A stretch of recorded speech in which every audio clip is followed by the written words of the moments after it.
We all know that Steve Jobs was the man behind most of the computers that Apple Computer made.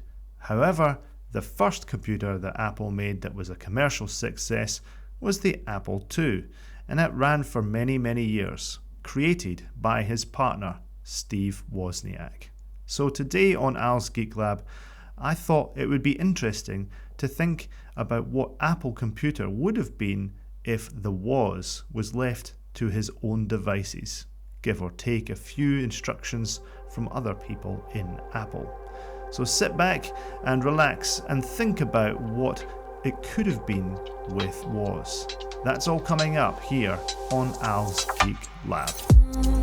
I first created this piece over on my Patreon because I was recently reading an article on computer ads from the past, which included a 1985 interview with Steve Wozniak, which was made just after Steve Jobs' infamous departure from Apple. It got me to wondering, what if the magical was had actually been left to his own devices? Well, at least to an extent. The interview was made by a magazine that is now long forgotten called Computer Currents. It was a very frank interview where the Woz talked about the computers that Apple made, his faltering relationship with Steve Jobs, and what Apple should have done in his opinion. Steve Wozniak was a pioneer of 20th century integrated circuit design. He knew the best ways to get circuits to work in the most efficient ways. Back in the 70s, he had to do it all by hand, but these days we have people like today's sponsor, PCB Way, as your one-stop shop to help out with any electronics project. Heck, they even help out with CNC machining and 3D printing too. PCB Way can help with prototyping, and they can even assemble full PCBs for you. They even have a great community of makers on their shared projects website. So, if you want PCBs from just $5, then the way to go is PCB Way. Check them out today at PCBWay.com. Al's Geek Lab thanks PCB Way for their sponsorship. Now, let's get back to finding out about Steve Wozniak's PCBs. As most of you know, Apple Computer was established in 1976 in the garage of Steve Jobs' house in Los Altos, California, by Steve Wozniak, Ronald Wayne, and of course Steve Jobs himself. Over the tenure of Apple, Steve Jobs was known as being an extrovert, a shrewd businessman, and had many other personality traits besides that I won't go into. Although he had some technical chops, he wasn't a developer or a strong electrical engineer. In fact, he was known for copying from others, including Woz himself, even back in his early days as an employee of Atari. Jobs was always also intensely driven by user experience. He thought that computers should be about form just as much as function.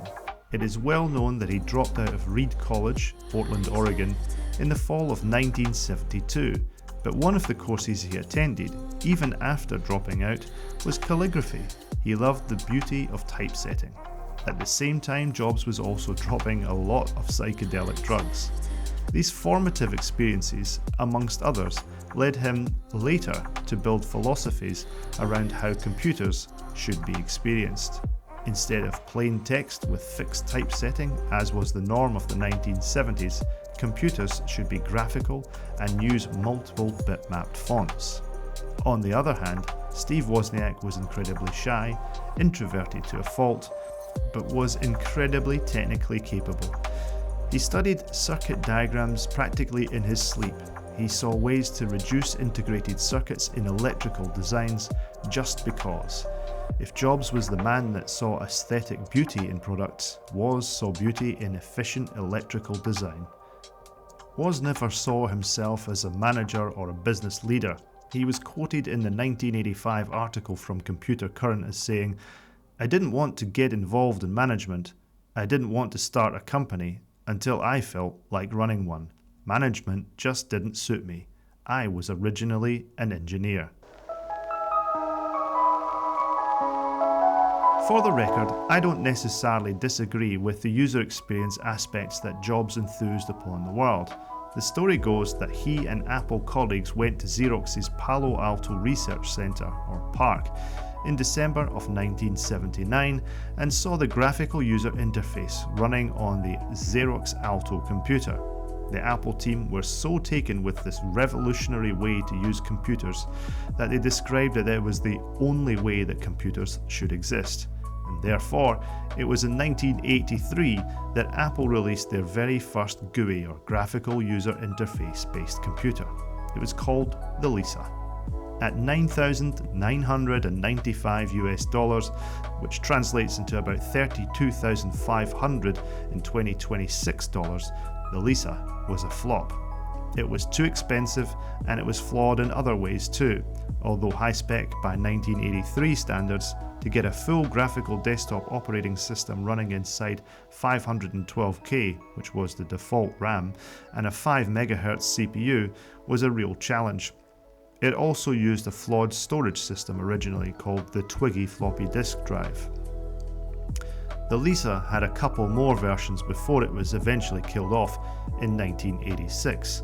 Interestingly, it was rebranded as the Macintosh XL in 1985, getting an upgrade to run Mac software. This made it the high-end Mac before the Mac Plus came out later in 1986.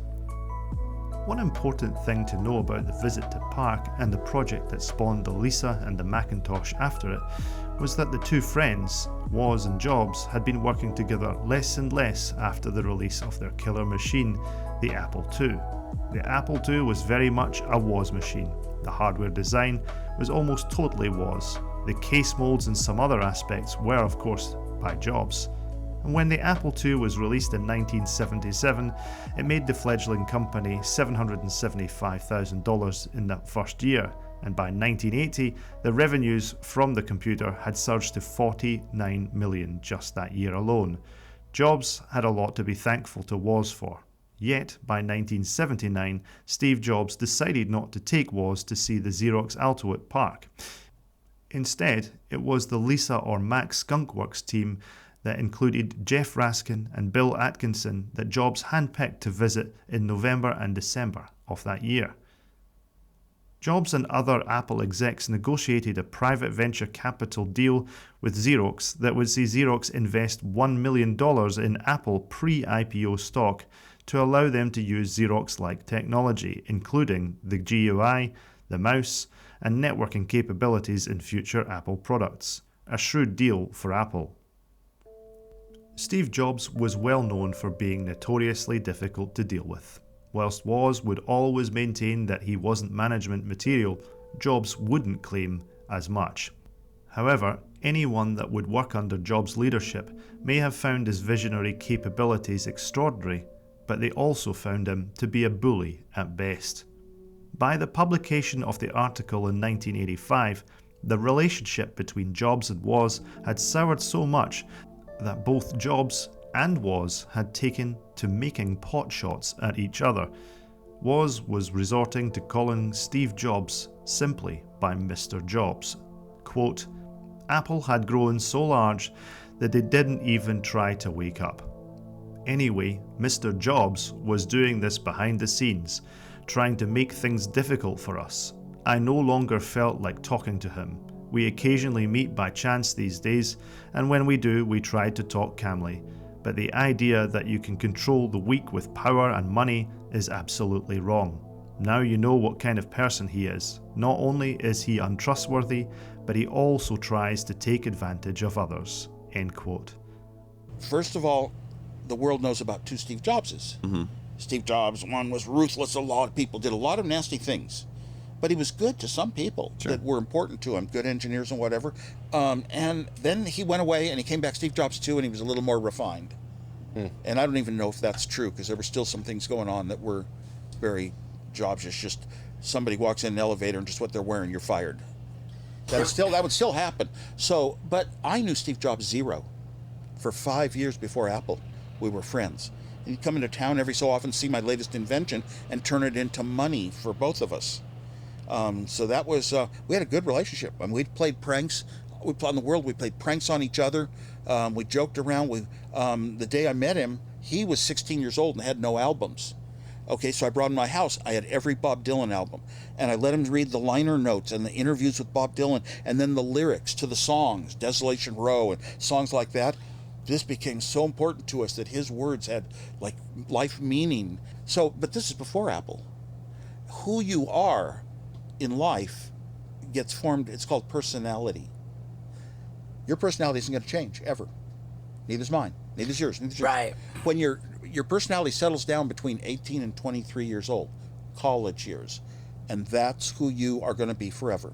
Now, Steve Jobs had always wanted a path to be somebody important in the world, but he didn't have any academic background. He's living on communes. He's like with nothing. Kind of he had me was about it. And so he wanted a path to be someone. And now all of a sudden with my Apple II, big money was willing to be put into it. And Steve Jobs is now founder of a company. He didn't have a title really, just founder of a company that had big money. This was how he was going to spring into the world. You had to have a company, you had to make a lot of money, you had to become one of those important people. And he started just talking like all computer intelligence came from him. Don't forget to come back next week for the next part of What If Was Made Apple Computers. Or if it's already next week, the next part should be up here on your screens right now. If you've enjoyed this video series, then don't forget to like and subscribe to Al's Geek Lab.